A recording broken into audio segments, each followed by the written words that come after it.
Buenos días.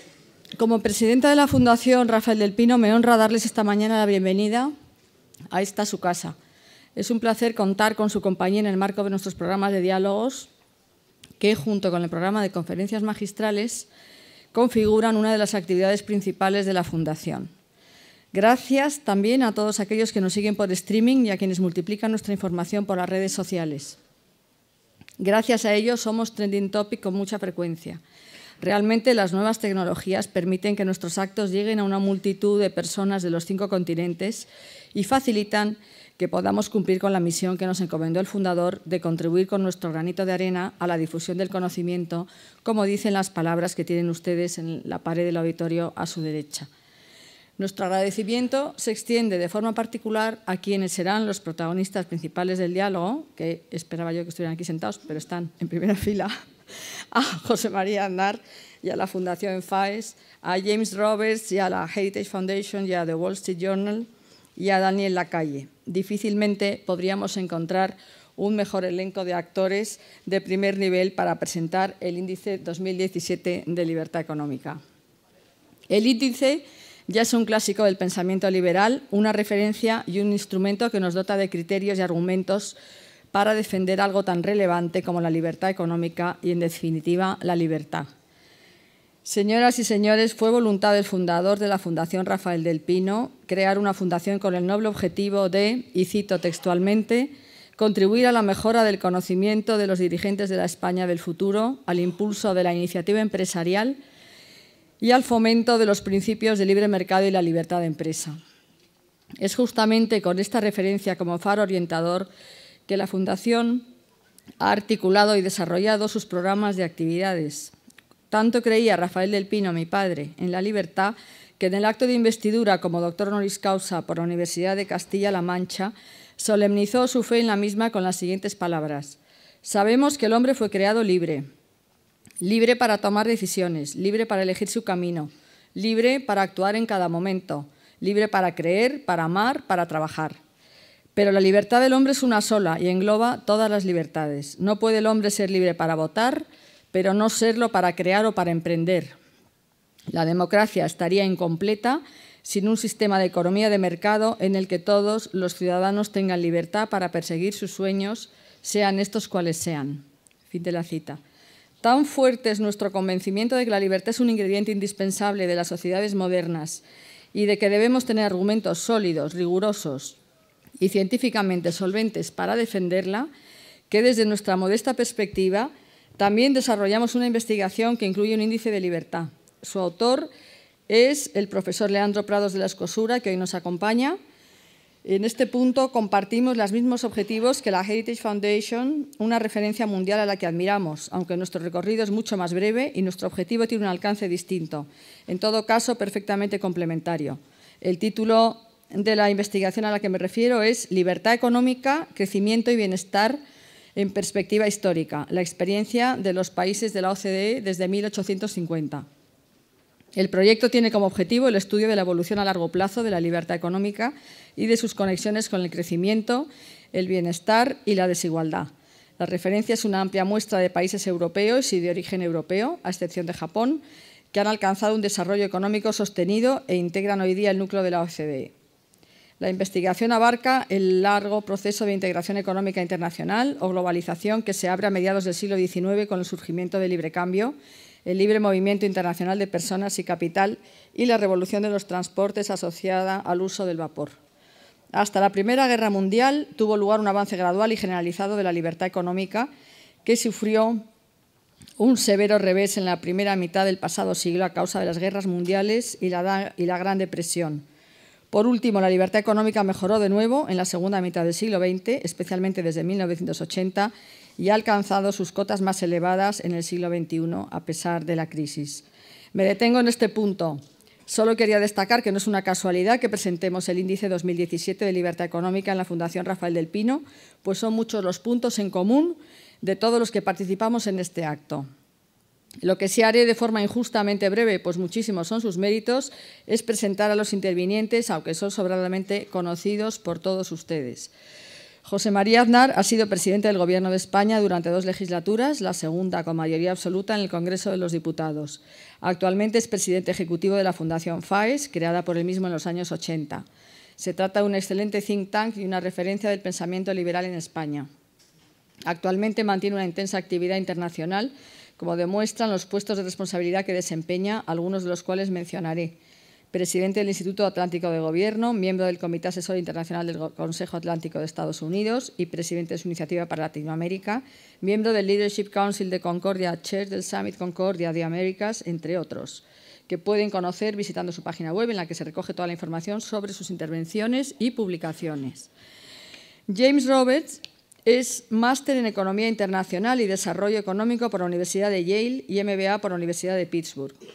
Sus informes y trabajos son de lectura recomendable. Antes de incorporarse a la Heritage Foundation, el señor Roberts trabajó en el Departamento de Estado, colaborando con las embajadas de México, Portugal, Francia, Panamá y Haití. También tuvo responsabilidades en relación con los programas norteamericanos de ayuda al desarrollo. Por sus trabajos ha recibido destacados premios. La responsabilidad principal del señor Roberts, uno de los principales expertos en los campos de libertad económica y crecimiento de la Heritage Foundation, es la edición de las secciones relacionadas con el Estado de Derecho y la libertad monetaria del Índice de Libertad Económica que presentamos hoy. Asimismo, los trabajos del señor Roberts tienen como referencia las cuestiones relacionadas con la política y la economía en América Latina y Europa. Asimismo, contribuye al debate político en relación con la ayuda al desarrollo, la responsabilidad social empresarial y la gobernanza económica. Daniel Lacalle es doctor en Economía y licenciado en Ciencias Económicas y Empresariales, máster en Investigación Económica y analista financiero internacional.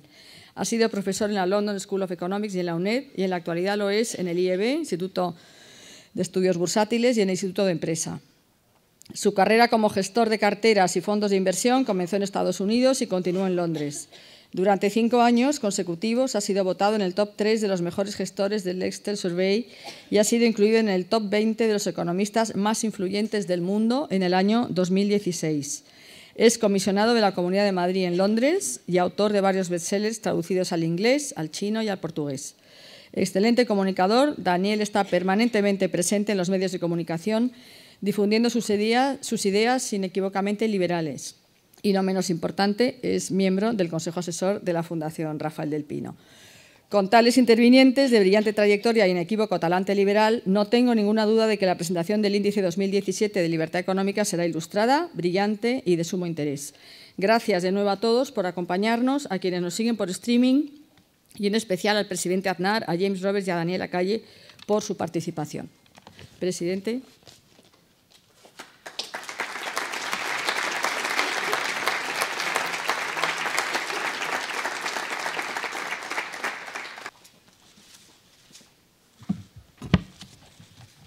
Pues, señora presidenta de la Fundación Rafael del Pino y queridos amigas y amigos y patronos y autoridades y queridos James y Daniel. Como viene siendo ya una tradición, que creo que es una muy buena tradición, un año más la Fundación FAES presenta en Madrid el Índice de Libertad Económica que cada año elabora la Heritage Foundation.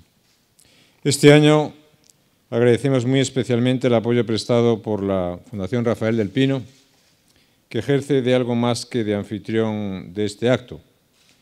Esta casa es una institución ejemplar en la promoción del conocimiento y la ciencia, en la articulación del diálogo de la sociedad civil y en la identificación de las cuestiones con mayor fuerza innovadora para tratarlas y para debatirlas.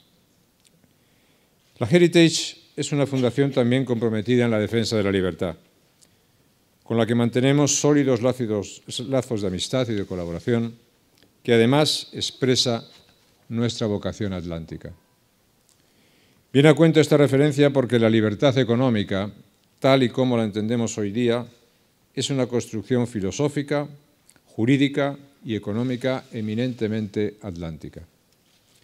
Una construcción que tiene su origen en 1776, simultáneamente en Inglaterra, con la publicación de La riqueza de las naciones de Adam Smith, y en Estados Unidos, con la redacción de la Declaración de Independencia de Thomas Jefferson. Por supuesto, hay otras manifestaciones de libertad económica antes de estas publicaciones, pero creo que estas resumen de manera ejemplar lo que al menos yo entiendo por libertad económica. Esto es, al descentralizar el poder económico, el sistema de libre mercado compensa cualquier concentración de poder político que se pudiera producir. Porque en el extremo, la combinación de poder político y poder económico en las mismas manos es la fórmula más segura para llegar a la tiranía y para consagrar la corrupción como método de asignación. Por eso no debemos difuminar la relación que existe entre economía de mercado, democracia representativa y Estado de Derecho. Esto es, en suma, el paradigma occidental que ha generado, más que ningún otro sistema, libertad y prosperidad. Es muy claro que desde finales del siglo XVIII hasta hoy han pasado muchas cosas. Tras muchos siglos de crecimiento plano y prácticamente inexistente, la curva de crecimiento económico mundial se ha disparado exponencialmente desde entonces hasta nuestros días. Las relaciones económicas y sociales se han sofisticado enormemente. En esencia, el debate sobre la libertad económica sigue implicando la relación entre la persona, entre el ser humano, entre el individuo y el Estado. El equilibrio entre la responsabilidad individual y la responsabilidad colectiva. Sin embargo, hoy día son necesarias además instituciones sanas e incluyentes que generen los incentivos necesarios para que el ser humano desarrolle o pueda desarrollar todo el talento que posee. Un talento que se manifiesta educándose, invirtiendo, ahorrando, consumiendo, participando en la vida pública, innovando, en definitiva, haciendo a las personas libres y siendo ese motor del progreso. En mi opinión, estas instituciones básicas para el desarrollo, especialmente hoy en el mundo globalizado, son básicamente fáciles de identificar. A lo que significa la economía abierta y el Estado de Derecho, hoy hay que añadir, primero, un sistema educativo orientado hacia la igualdad de oportunidades para todos y que sea capaz de proteger y de defender la excelencia. Segundo, un Estado fuerte que no es sinónimo de grande, sino de un Estado que entienda que su papel fundamental es asegurar la igualdad de oportunidades, mantener los servicios públicos necesarios y la cohesión social y crear confianza como árbitro, es decir, garantizar que las normas y las reglas se respetan y se cumplen. El Estado tiene una función económica esencial a desempeñar y es evitar los fallos del mercado, garantizar un entorno estable y liderar las reformas que permitan adaptarse a la economía a entornos permanentemente cambiantes. Y finalmente, la libertad para comerciar internacionalmente, permitiendo a los ciudadanos recoger los grandes beneficios económicos y no económicos de vivir en un mundo globalizado. Pues bien, el índice de libertad económica que cada año elabora la Fundación Heritage tiene un gran valor al incluir este desarrollo institucional en el concepto de libertad económica y proporcionar herramientas para su medición. Y me gustaría destacar, a su vez, otras 3 valiosas contribuciones que se desprenden del análisis de la publicación que hoy presentamos.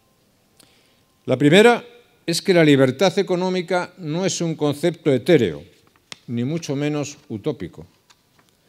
El hecho de establecer parámetros concretos y medibles para caracterizar la libertad económica, el respeto a los derechos de propiedad, el nivel de corrupción, el nivel impositivo y de gasto público, la facilidad para constituir empresas, la facilidad relativa para contratar nuevos trabajadores, para acometer inversiones o para comerciar, ofrece parámetros objetivos para poder valorar el grado de libertad económica. La segunda contribución del informe es poner negro sobre blanco la correlación directa entre libertad económica y prosperidad. Aquellos países que registran mayores niveles de libertad económica son los que registran mayores niveles de renta per cápita, de esperanza de vida y de bienestar general. Cualquiera que sea el punto de partida, cualquier paso hacia una mayor libertad económica siempre tiene un resultado positivo. Eso es cierto a nivel global, a nivel nacional y a nivel regional también.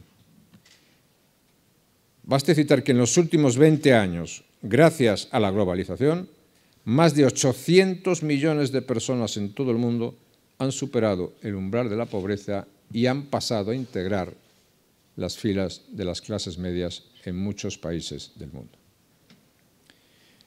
Pues bien, aquí también quiero decir que la historia de las reformas en España, de las reformas orientadas a la apertura al exterior, orientadas a tener una mayor libertad, una mayor flexibilidad y una mayor competencia, esas reformas, porque también existen las reformas malas, esas han sido siempre una historia de éxito.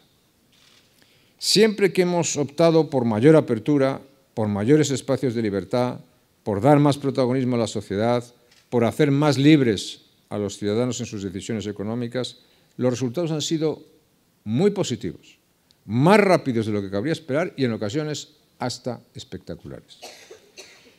Pero lo contrario también es cierto, y por eso advertía de las reformas en sentido contrario. Y la decepcionante respuesta de nuestra economía a la crisis económica se puede explicar, en parte, por las malas orientaciones de las decisiones y de las reformas económicas tomadas a partir del año 2004. Por los pasos atrás que se dieron y que determinaron una economía más rígida y menos flexible, una economía menos adaptada a la realidad, una economía menos adaptada al entorno global y, naturalmente, todo eso produce consecuencias negativas. De ahí la importancia de decir en todos los actos, y muy especialmente en este, que es muy importante seguir apostando por la libertad y mantener una agenda de reformas ambiciosas. No solamente procurar mantener las que se han hecho para que no haya marcha atrás, sino procurar aprovechar los momentos para lanzar reformas ambiciosas hacia el futuro como única vía para consolidar un crecimiento económico sano, equilibrado y capaz de generar empleo en cantidad suficiente y con calidad necesaria. Y finalmente, la tercera gran contribución de este informe es poner de manifiesto que la libertad económica está siempre expuesta al riesgo de la involución. Y ese riesgo aumenta. Esa es una tensión permanente en la que, desgraciadamente, los detractores de la libertad juegan con ventaja, puesto que cuesta mucho más consolidar los avances que reporta un entorno más libre y, sin embargo, es muy barato y no cuesta nada derogar esos avances. Como sociedad cometeríamos un gran error si pensamos que los resultados cíclicos de la economía están garantizados por la inercia de la historia. Y quiero decir que, en mi opinión, en España y en el resto de Europa vivimos momentos cruciales, históricamente cruciales, para poder mantener en el tiempo los niveles de bienestar y de prosperidad que hemos logrado y que la crisis económica y otras decisiones han puesto en entredicho. El brote de populismo que padece Europa supone en muchos aspectos devolver el debate económico al siglo XX. Puede uno dar un resoplido de tranquilidad después del domingo pasado, pero será a lo mejor de una tranquilidad por haber evitado algo que no se deseaba. Pero no olvidemos que todos los populismos, sean de izquierda o de derechas, son enemigos de la libertad económica. Y, de hecho, todos, sin excepción, sitúan demagógicamente a la libertad económica en el centro de todos los males que padecemos. Y aprovecho para señalar, por cierto, que los populismos no solo deben perder en las urnas, sino también en los programas de los partidos. Y también, por cierto, y de manera muy especial, en la opinión pública. Defender la libertad económica como motor del éxito de cualquier economía es el sentido de este acto. Eso es lo que llevamos haciendo hace más de 25 años en FAES. Eso es lo que hacemos y eso es lo que seguiremos haciendo en el futuro.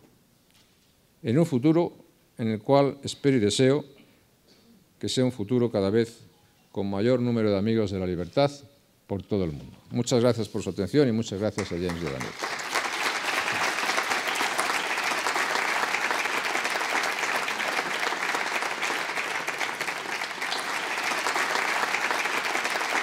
Muchas gracias a todos, muchas gracias, presidente, muchas gracias, presidenta de la Fundación, muchas gracias a todos los que habéis venido a hablar sobre libertad económica en un momento esencial, en el que magnificando y aumentando con el espejo de lo que es la demagogia, se está intentando vender la mayor incongruencia que existe en el mundo, que es intentar vender como espacio de libertad el intervencionismo, intentar vender como prosperidad el ataque a la iniciativa privada y el ataque a la prosperidad y al mérito individual. Estamos en una época en la que informes como este que presenta la Heritage Foundation son esenciales. Y son esenciales porque cuando nos encontramos con épocas en las que a lo mejor es más complicado entender los movimientos de la economía, es más difícil entender cuáles son las grandes tendencias que nos llevan hacia el futuro. El ser humano quiere progreso, pero le tiene miedo al cambio. Y a veces el cambio se utiliza como subterfugio para defender la regresión, la vuelta al pasado.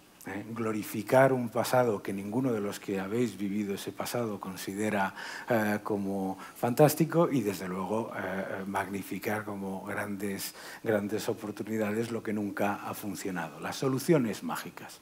Las soluciones mágicas que pueblan los populismos que mencionaba el presidente Aznar y que parecen muy sencillas, soluciones que parece que se le ha ocurrido a una persona para problemas muy complejos.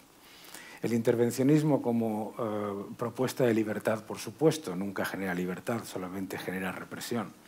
El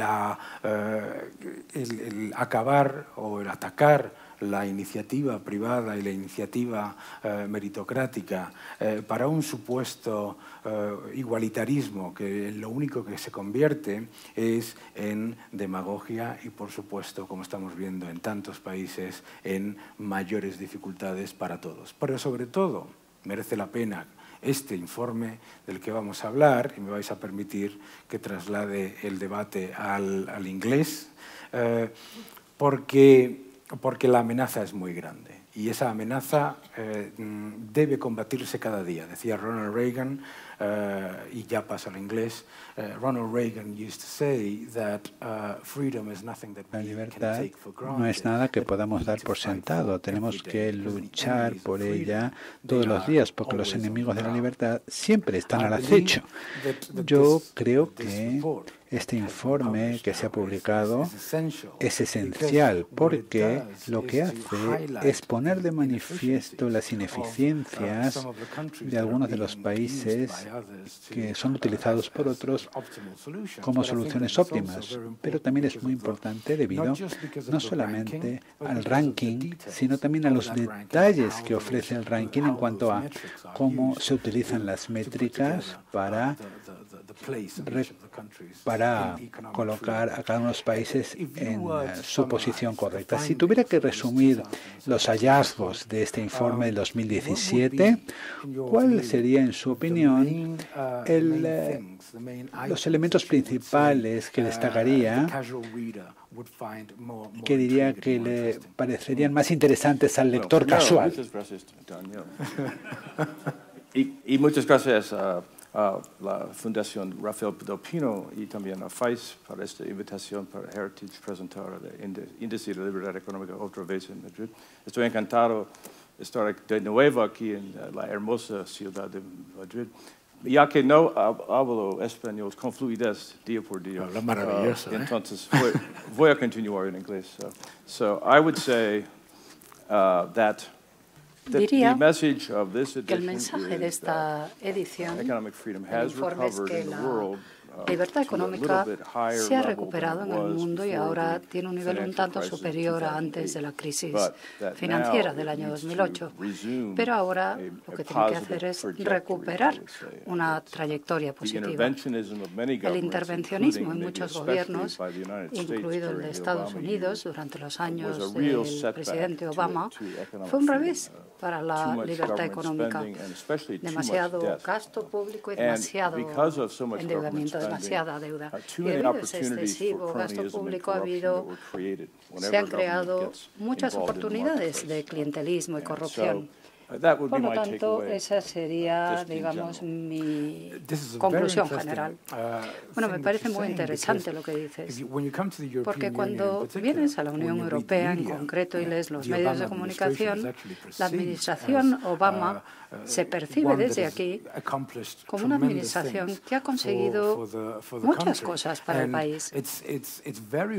Y es muy raro leer en la prensa económica y, por supuesto, menos aún en los medios generalistas de la Unión Europea, es muy difícil leer que la deuda ha aumentado casi en 10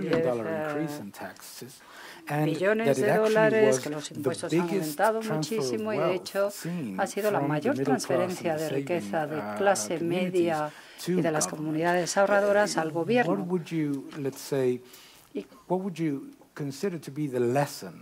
¿Qué lección consideras que podemos sacar de ese periodo? Sobre todo porque hemos visto la reacción en las últimas elecciones, hemos visto lo que piden los ciudadanos, ¿no?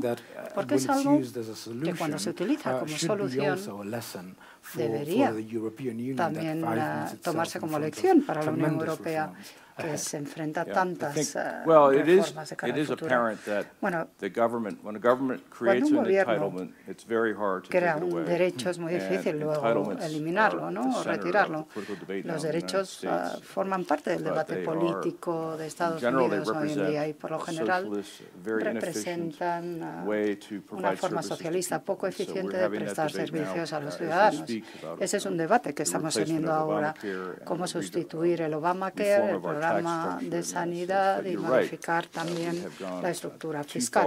Pero es verdad, hemos llevado demasiado lejos las políticas de izquierdas y va a ser difícil volver al buen camino y eso es lo que ahora se intenta hacer. Pero bueno, para Europa el mensaje es que este tipo de estado de bienestar, el problema del estado de bienestar es que no es sostenible. Y este es un tema al que deben enfrentarse los políticos y es lo que nosotros intentamos hacer. Una cosa importante y relevante en este informe es que cuando analizas sus hallazgos, la mayor parte de los países que cuando tenemos una conversación, un debate con otros economistas, comunistas, aunque pueda parecer una contradicción en términos y demás, una de las cosas más sorprendentes es que los países que tienen mayor nivel de libertad económica son precisamente aquellos que cuentan con los mejores ratios en cuanto a productividad, en cuanto a sueldos de la clase media, en cuanto a la prosperidad en general, ¿no? Al mismo tiempo que vemos que aquellos países donde se ha producido una erosión constante de las medidas de libertad económica, vemos que esos países no solamente pierden puestos en la lista del informe de libertad económica, sino también según el tipo de cosas que analizan esos analistas, ¿no? Teniendo en cuenta el tipo de sociedad a la que aspiran. Los diferentes ítems que conforman el puesto que ocupa un país, según es su libertad, su nivel de libertad económica, en su opinión, ¿qué es lo que marca la diferencia entre los países de la OCDE que mejor parados salen en la lista y aquellos que tienen un mayor de bienestar comparado con aquellos que se han deteriorado? Bueno, es una buena pregunta. Yo diría que los economistas comunistas serían como los sacerdotes comunistas, ¿no? Algo parecido. Pero bueno, Quizá podríamos revisar algunos de los componentes y mecánicas de este índice: el Estado de Derecho, el tamaño del gobierno, la eficacia reguladora y la apertura de los mercados a la economía global, ¿no?, en cuanto a comercio e inversión. Esto es lo que nosotros analizamos: los derechos de propiedad, la eficacia y eficiencia del sistema judicial, los esfuerzos anticorrupción de un gobierno, o sea, el hecho de que el gobierno sea un gobierno limpio, luego también la carga fiscal como porcentaje del PIB, gasto público como porcentaje del PIB y también el nivel de deuda con respecto al PIB, ¿no? Y luego analizamos la capacidad que tiene una empresa privada de funcionar en un país, ¿no?, las leyes de trabajo, la estabilidad de la divisa y la intervención del gobierno en forma de controles de precio. Y finalmente, la apertura del gobierno al comercio y la inversión, ¿no? Utilizamos fuentes internacionales del Banco Mundial, del IMF, del FMI, perdón, del Foro Económico Mundial y muchos otros índices. Esos son los factores que utilizamos para elaborar el índice. Aquí podemos ver que, como decías, los países que tienen mayor índice de libertad económica están mejor en muchos sentidos. De hecho, una vez que adquieren mayor libertad económica, suelen mantenerla y suelen aumentarla. Si tú pierdes la oportunidad de crecer, bueno, pues hace falta cambiar políticas para promover la libertad económica y eso ayudará no solo hoy, sino de cara al futuro, ¿no? Adquirir mayores niveles de prosperidad gracias a esa mayor libertad económica. Aquí vemos la correlación. Gente que sale de la pobreza de manera permanente, siempre y cuando estén dispuestos a trabajar, claro. Y los indicadores sociales, temas como salud, educación, calidad medioambiental, del agua, del aire, etcétera. Todas estas medidas tienen una correlación positiva con el nivel de libertad económica. Aquí vemos las 5 naciones líderes del mundo, y aquí vemos las 10 más libres y las 10 menos libres. Como podemos ver, son dos grupos de países muy diferentes. De esto podemos hablar luego si quieren, pero bueno, simplemente para mostrarlo así. Y aquí tenemos el mapa mundial que aparece en el folleto. Es un mapa interactivo de calor. Esto es Europa, que vemos que en verde tenemos los que tienen mayor nivel de libertad económica. Bueno, yo creo que podemos dejarlo ahí, ¿no?, para ahora. Me gustaría que volviéramos a la diapositiva en la que mostraste los países que tienen mayor nivel de libertad económica y aquellos que tienen menor nivel de libertad económica. Una cosa que se suele dejar fuera del debate, como decías, es la libertad monetaria. Los países donde hay mucha intervención del gobierno en la divisa, en la moneda y también la cantidad de moneda que se circula, no solamente son menos prósperos, sino al mismo tiempo cada vez van empeorando más en cuanto a su posición en el índice. Y lo hemos visto en muchos países. Yo llevo años leyendo este informe y he visto como algunos países iban cayendo en la lista, iban hacia atrás. Y de hecho había veces que incluso había que pasar a otra página. Pero bueno, esto es muy importante porque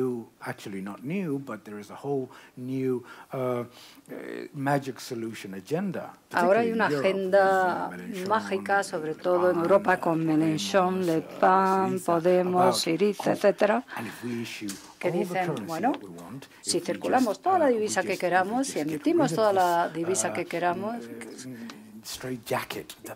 acabaremos con esa camisa de fuerza que representa el euro y todo se solucionará. Pero si no se probó esa solución ya en la República de Weimar, sí, y no funcionó. Es lo que se llama teoría monetaria moderna, que de moderna no tiene nada, porque se ha intentado muchas veces. De hecho, ya se tuvo la idea de introducir algo de acero, las monedas de plata hace muchos años, ¿no? Y al final se plantea como si fuera una buena solución, como si nos permitiera eliminar los riesgos de la austeridad simplemente por el mero hecho de emitir todas las monedas, toda la divisa que queramos. De hecho, se ha demostrado que la libertad monetaria es un elemento fundamental para preservar la riqueza, el bienestar social. Y creo que también has tocado un tema que es muy importante, porque una vez que se destruye la libertad, es muy difícil recuperarla. Lleva muchos años, como estamos viendo actualmente en el caso de Argentina. Argentina va a tardar tiempo en salir de ese problema monetario. Bueno, de hecho, la inflación es un robo, es el impuesto más doloroso. Se queda con la riqueza de la gente y es uno de los principios clave del Índice de Libertad Económica y de la Heritage Foundation. Estamos hablando de la propiedad privada de la gente y la gente es la que tiene que decidir cuánto dar al Estado y el Estado no tiene por qué decidir cuánto quedarse de la propiedad o de las propiedades que tiene la gente, ¿no? En el informe menciona usted asimismo un mapa de calor, ¿no? Me interesa mucho ese mapa interactivo de calor en lo que se refiere a la Unión Europea, porque según esta lucha, en mi opinión equivocada, por conseguir la igualdad y la equidad a cualquier coste, una cosa que vemos sobre todo en la Unión Europea es que hay un debate sobre por qué no vivimos como los alemanes o por qué no vivimos como los franceses, ¿no? Y hay un factor muy importante en cuanto a qué suelen hacer los gobiernos, incluso en un sistema en el que la política monetaria y parte de la política fiscal está controlada hasta cierto punto por una entidad superior. ¿Qué sería, en su opinión, lo más importante que habría que abordar en la Unión Europea, teniendo en cuenta los retos a los que nos enfrentamos? Yo empezaría con el ejemplo de Estados Unidos bajo la administración Obama. Probablemente uno de los factores que más contribuyó a la elección de Donald Trump fue la infelicidad o la sensación de haberse quedado fuera, sobre todo de la gente del centro del país, ¿no? Cuando, después de un programa de muchísimo gasto por parte de Obama, que hizo que se endeudara muchísimo el país y que hubiera un estancamiento económico, las empresas no se atrevían a invertir porque no sabían que la normativa se iba a implantar. Bueno, pues eso al final creó más desigualdad. La gente de la costa de Silicon Valley, de Nueva York, salió muy bien parada, pero la gente del centro de Estados Unidos se sintió abandonada y reaccionaron diciendo: queremos que las cosas se hagan de una forma diferente. Esto no ha funcionado. Y eso se podría aplicar hasta cierto modo también a Europa, ¿no? Probablemente haya muchos paralelismos que se puedan establecer. Y yo creo que el tener un banco central que sea independiente y que mantenga el valor de la divisa, que no cree inflación o deflación artificial, bueno, eso es muy difícil de conseguir. Hay mucha gente que lo ha intentado. Ya se intentó con el patrón oro durante siglos, pero hace falta voluntad y disciplina pública, ¿no? Si un país utiliza una divisa y no controla su valor, bueno, pues eso tiene consecuencias. Lo vemos en Ecuador, una economía dolarizada, y Rafael Correa, amigo del difunto Hugo Chávez, bueno, se vio limitado por este hecho, ¿no? En sus políticas. Y la tendencia de los políticos es a gastar dinero para comprar votos, y es una tendencia universal. O sea que ponerle un límite a esa tendencia y ofrecer argumentos transparentes que demuestren los resultados negativos, como estamos haciendo hoy aquí, yo creo que es muy importante. Estoy totalmente de acuerdo, sí. Es así, porque de hecho has comentado algo que es muy importante, y es que las políticas extremas a favor de la demanda han contribuido a aumentar la desigualdad, pero al mismo tiempo no es solo que la gente de arriba gane más y los del centro se empobrezcan o ganen más o menos lo mismo. No, el problema es que la capacidad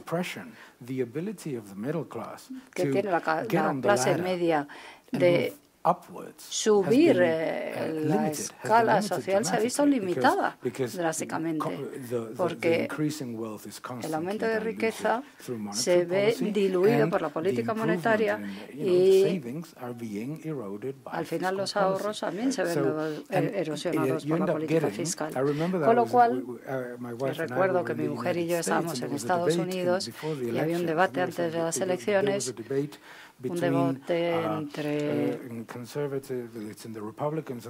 republicanos y demócratas, y había un comentarista, me parece que era en Fox News, que decía, no, estamos hablando entre los que pagan y los que reciben. Ese es el debate.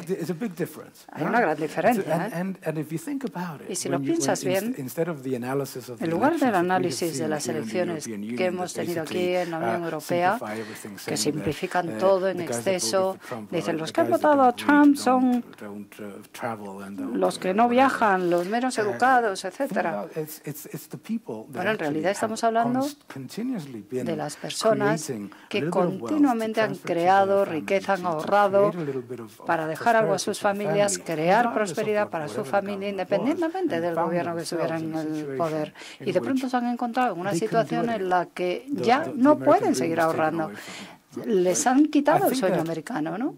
Y otra cosa que es sumamente importante también con respecto a este informe es que lo que subraya es que si lo que quieres es Nueva Zelanda, por ejemplo, un país donde hay muy poca desigualdad y al mismo tiempo hay respeto a la riqueza, respeto al ahorro, ¿no? Pues ahí los resultados son mucho mejores en cuanto a educación, en cuanto al nivel de gasto social, etcétera, etcétera. En la Unión Europea, y esto no me gusta nada, por cierto, hablamos mucho de lo que gastamos en relación con el resto de la Unión Europea, y es un truco.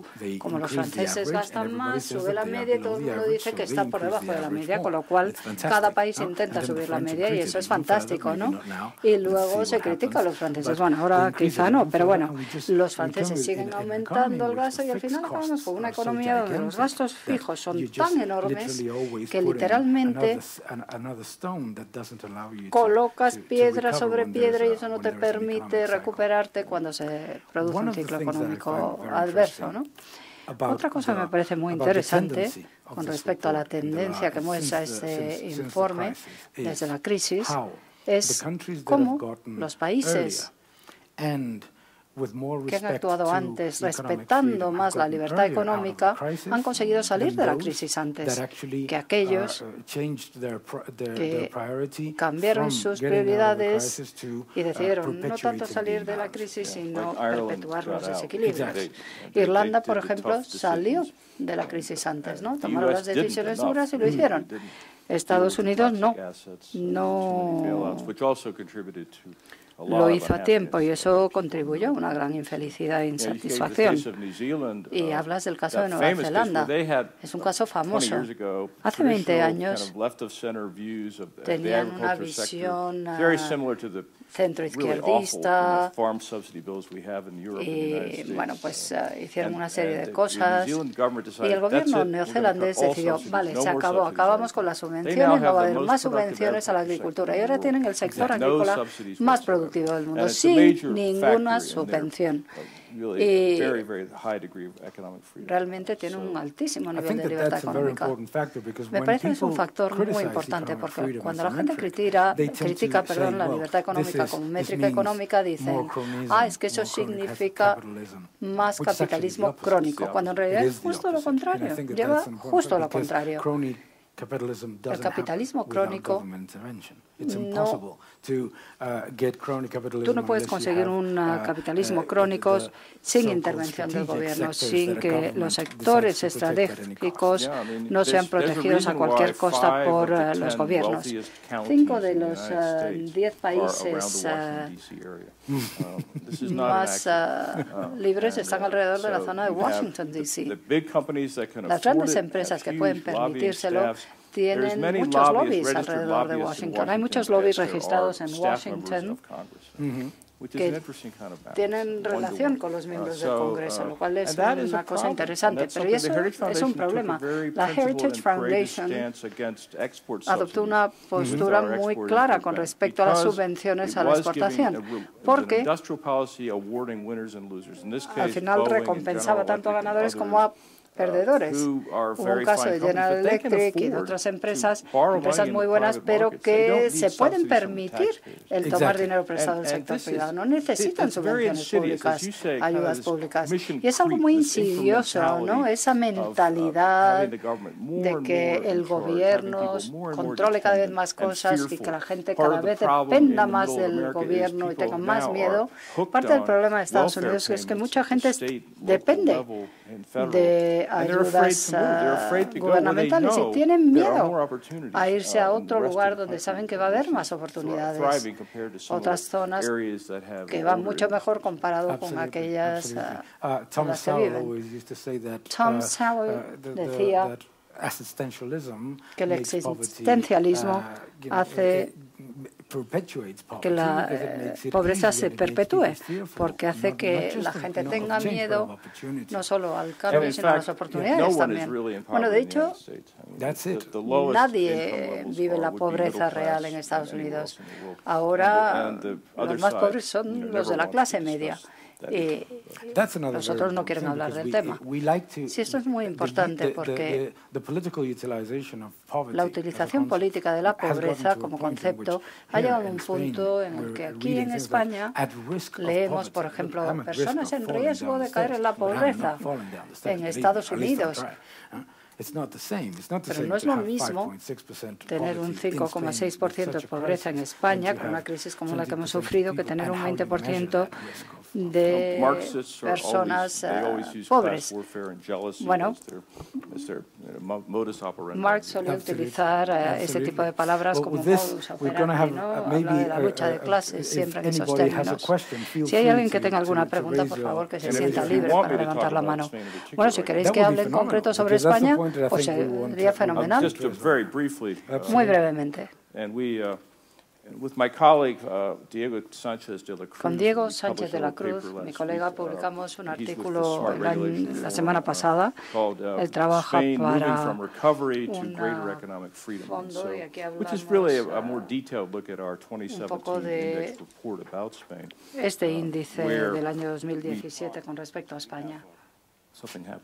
No sé qué ha pasado con el micro. We have the total score of 63.8, which is above the minimum score you need to be moderately free in the world, which is 60.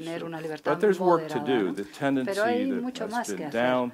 This is much lower, and this is before the President Aznar's era, but in that era, the scores were much higher. And so they have declined. Most recently, the problem has been the judicial system.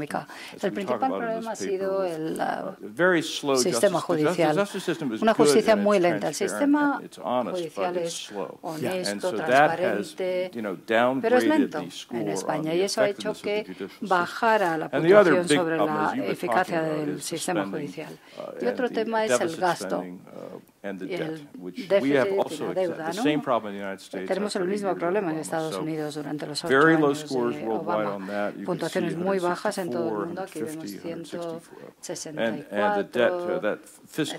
Y vemos que aquí que esto indica la deuda en el caso de España es del 100% con respecto al PIB, ¿no? Estos son algunos de los hallazgos. Hay otra diapositiva que no sé si la tenemos aquí, que muestra, con respecto a la eficiencia de la regulación, aquí hablamos, por ejemplo, del problema de las 17 autonomías que todas publican nuevas regulaciones, nuevas normativas cada año, miles de páginas de nuevas normativas que afectan al funcionamiento del mercado único en España. Eso es algo que comentamos aquí, el problema de la regulación. El presidente Trump ha dicho que si su gobierno publica una nueva normativa, tendrá que cancelar 2 de la era Obama. Esa es la In postura other que areas, tienen Spain does Estados get very Unidos. good results. España en on otras openness, materias tiene of its muy buenos markets, resultados en for cuanto a trade and apertura de investment and its mercados banking para la system. inversión y But that is just el some things that we've comercio. Pero highlighted. bueno, son The algunas de las labor cosas que market, vemos which, aquí. you El know, the mercado de Partido Popular has trabajo made a lot of progress on flexibilizing ha the labor mejorado market, but bastante, there are se ha still some issues flexibilizado like mucho the con one el with PP, this, pero luego the Royal Decree hay being algunos stopped about problemas that the European Court of Justice por el talked about, tema which de we los noted in our paper. So, puertos, etcétera. También hablamos de eso en la Unión just a en kind el of a summary informe. of Pero here bueno, we are lo with de the los Southern Tier of estiradores, the etcétera. Y European aquí Union and the tenemos scores las puntuaciones over the period de of the last 10 libertad years. económica en Europa en los países del sur de Europa en los últimos 10 there's the años. other one here. So the Aquí está regulation lo otro que quería that mostrar, that sí, I've been el tema de la discussing. regulación. We ¿no? use the World Bank Doing Business Survey for the Utilizamos el look at Doing that in Business crisis. Survey del Banco Mundial para So I think valorar I guess that's estas probably cosas. it. Bueno, y eso es todo So what sobre España. so the finding basically is that there's Según estos hallazgos, improvement to entonces, continue to be done. But hay mucho what I would todavía also por like to mejorar. highlight Pero también me from the gustaría report subrayar is una the cosa del cost informe, y es of not el doing coste it, de in no hacer so las many cosas bien economies. You mentioned para in muchas the United economías. States that Hablabas de Estados Unidos y decías que ahí la regulación aumentó en los años Obama y esto ha supuesto un coste de 44.000 millones de dólares. Estamos hablando de todo el gasto militar. Y hay un riesgo económico, por lo tanto, real, si no se llevan a cabo las reformas que pueden mejorar la situación. Yo creo que es un mensaje importante para un país que está creciendo de forma constante por encima de las expectativas, un país que está creando empleo como España, pero tenemos que ser conscientes de que podemos hacer más. Sí, muy cierto. Y eso me recuerda que el ministro Schultz, que fue secretario de Estado, de Trabajo, etcétera, dijo recientemente la semana pasada que una de las cosas que hizo que aumentara el populismo y llevara a la Casa Blanca a Trump fue el tema de la pérdida de trabajos por la globalización, el déficit comercial. Y aquí hablamos del riesgo de proteccionismo. Uno de los factores es que el déficit comercial en Estados Unidos es causado por el déficit presupuestario. Hay países como China que compra billones de dólares de esa deuda, y esos dólares tienen que ir a algún sitio, ¿no? Letras del Tesoro, deuda americana en general. Entonces, el déficit comercial, como economistas liberales sabemos que no es nuevo el déficit comercial. Crea puestos de trabajo, importaciones, baja los costes de los inputs en la cadena de suministro. O sea que el déficit comercial no es el enemigo, sino el déficit del gasto excesivo por parte del gobierno. Y eso hay que decirlo no solo en Estados Unidos, sino en todo el mundo. Sí, cuando habláis de déficit, sobre todo en la Unión Europea, se suele utilizar como herramienta para crecer, ¿no? Pero el déficit no es una herramienta de crecimiento, ¿no? En realidad estamos posponiendo los impuestos. Es algo que puede entender cualquier familia en su economía doméstica. Lo que gastas hoy tendrás que pagarlo antes o después. Y la inflación es impuestos sin legislación, ¿no? En realidad, hay dos formas de hacerlo, ¿no? Pero estamos hablando del mismo nivel de impacto. Para terminar, para concluir, me gustaría subrayar cuán importante es medir la libertad económica, no solo desde el punto de vista de dónde estamos ahora, si estamos contentos con el puesto que ocupamos hoy, sino sobre todo con respecto a dónde queremos llegar. Una cosa que me preocupa sobre la Unión Europea y otros países del mundo es que en lugar de fijarnos en los líderes, como ejemplo para mejorar, al final nos comparamos con los países que peor están. Francia, por ejemplo, en lugar de compararnos con Alemania, con el Reino Unido, Estados Unidos o Japón. Y ese es un factor muy importante, porque si lo que queremos es conseguir una mayor prosperidad, mayores sueldos, más crecimiento económico y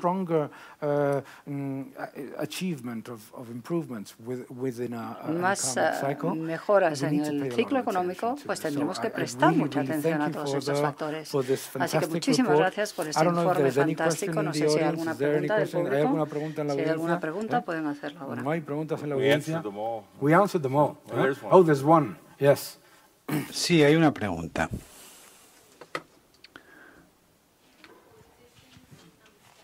Rogamos utilicen el micrófono. Bueno, no se preocupe, yo la voy a repetir, no se preocupe. Okay. Perdón. Decía que aunque los políticos comprenden la importancia de la libertad económica y de la reducción del gasto, ¿cómo sugeriría usted que ellos transmitieran el mensaje a la población en general sin tener que pagar un alto coste a nivel político?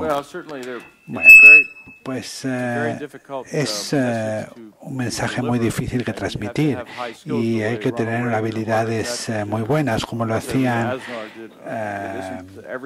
Ronald Reagan o José María Aznar. Es decir, no es fácil. Pues hace falta gente que pueda establecer una conexión con la población. Tiene que ser una persona carismática, pero que al mismo tiempo pueda transmitir mensajes duros con una narrativa realmente que sea fácil de comprender. Un ejemplo de una persona que tuvo éxito en la transmisión de estos mensajes ha sido Ronald Reagan. Nosotros hemos analizamos todos los años 180 países. Toda la Unión Europea disfruta de niveles altos de libertad económica. Ese es un logro de la civilización occidental de los últimos años. Pero queremos que todo el mundo le vaya mejor.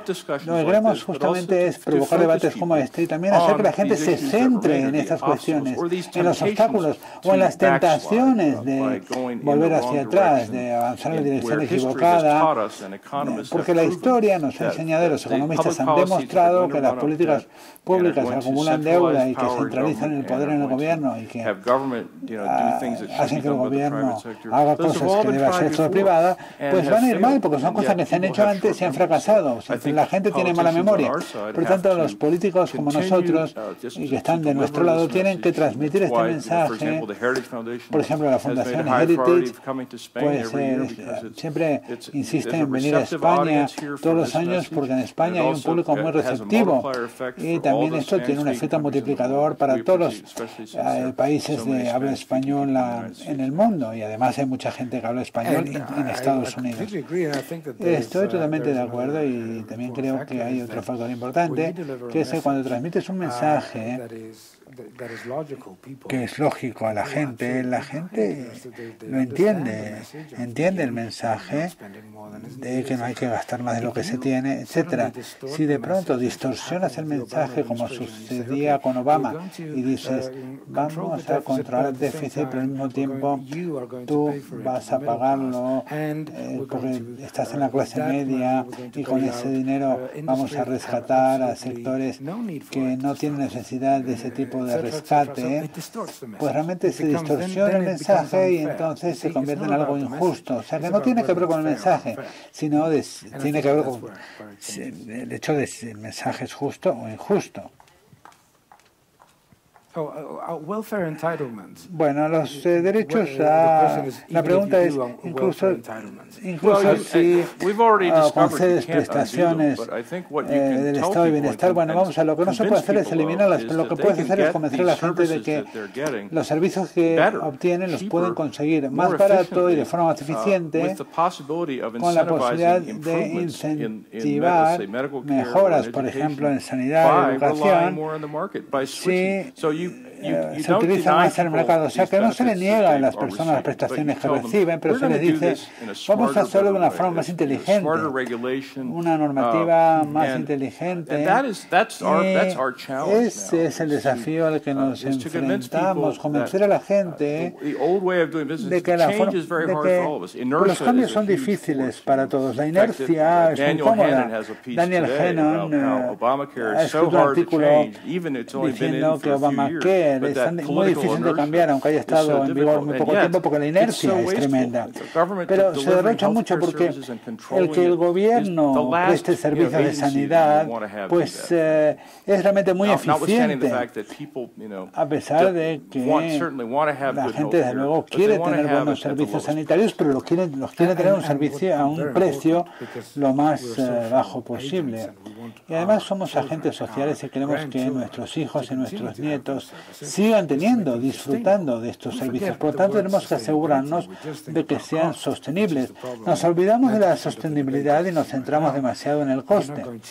Y básicamente estamos poniendo en peligro aquello que estamos diciendo que defendemos. En Suecia, donde inventaron este socialismo, incluso en Suecia se han dado cuenta de todo esto, y en áreas como la sanidad, el gobierno sueco se ha, pues, de alguna forma retirado y ha reconocido que el sector privado tiene que jugar un papel más importante en este sector sanitario.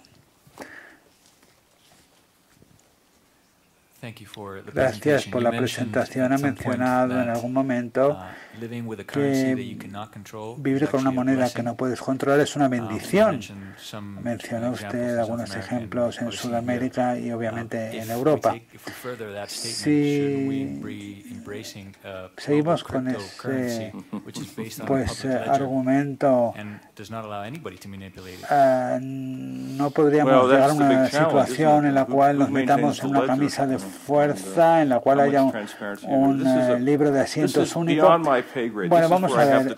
Aquí es donde tengo que ceder la palabra a mi compañero, porque esto está un poco, está bastante más allá de lo que yo puedo contestar. Es un desafío que lleva mucho tiempo, no hay ningún secreto de que todo esto tiene que ver con la inestabilidad que se produjo durante el desarrollo industrial y la emisión de dinero por los bancos centrales, y es un tema muy importante. Sí. Yo creo que este tipo de monedas desempeñan un papel, y desde luego tiene que ver con el miedo que se tiene a los bancos centrales, y este concepto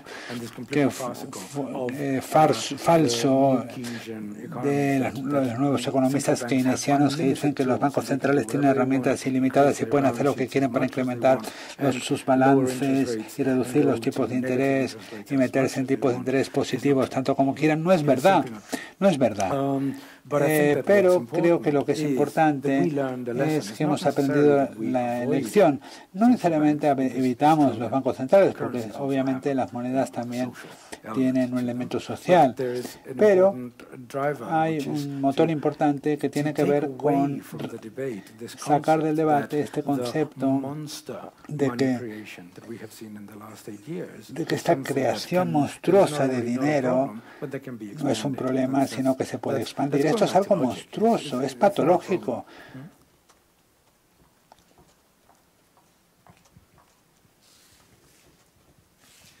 Hola, ¿qué tal? Buenas tardes. La duda que tengo yo sería, he estado viendo y la verdad es que me sorprende ver a España tan abajo en el índice y además veo que se ha ido desinflando en los últimos años poco a poco. Entonces, me gustaría saber cuáles son las variables del índice en las que más hemos caído. Yo he hecho ahora unos pequeños cálculos y he visto que si supiésemos lo que es la integridad del gobierno, la eficacia judicial y el problema de la deuda más o menos en el entorno de otros países de Europa, un poco más serios podemos decir, ¿no? Como Alemania, Finlandia, Suecia, pues podríamos subir hasta la posición 38, 40, subiría nuestro índice de 63 a 70.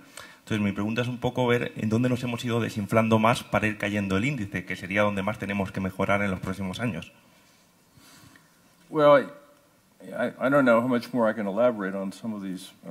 No sé si podemos dar detalles demasiado específicos. Bueno, pero si hablamos del gasto y de la fiscalidad, vamos a ver. Lo importante es reformar el sistema judicial, porque es un sistema bastante efectivo y transparente, pero el problema es que es muy lento y esto hay que cambiarlo. Hay muchas cosas a las que estamos acostumbrados lleva 12 a 18 meses que te den una licencia a un gobierno autonómico para abrir un comercio, por ejemplo. Estas son cosas tremendas. O sea que son cambios que habría que hacer, como se hizo en el periodo del presidente Aznar, cuando fue presidente. Cosas que se pueden cambiar rápidamente y tienen estos elementos un efecto multiplicador muy rápido en las inversiones directas, en la creación de puestos de trabajo. Por lo tanto, creo que estos son factores importantes. Yo creo que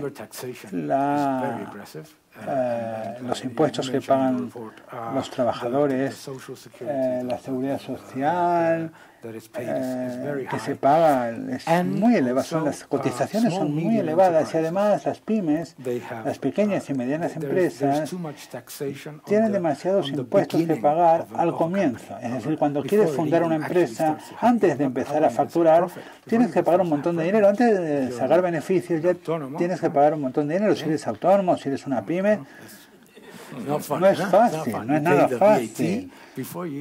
Tienes que pagar el IVA antes de recibir el dinero. O sea que todas estas cosas, estamos acostumbrados a pensar que estas cosas tienen que ser así porque siempre han sido así, pero no es verdad. Se pueden cambiar y pueden mejorar. Bueno, pues muchas gracias a todos por vuestro interés. Muchísimas gracias a todos por venir. Muchísimas gracias al presidente Aznar, a la alcaldesa, a todos. De verdad, muchísimas gracias, James. Creo que ha sido una sesión fantástica y yo invito a todo el mundo a no solamente a leérselo, sino a leérselo todos los años y ver quién sube y quién baja. It's all online and going back to the whole 23 years of our Está todo en internet, por lo tanto es de fácil acceso. Gracias. Ha sido todo un placer. An absolute pleasure.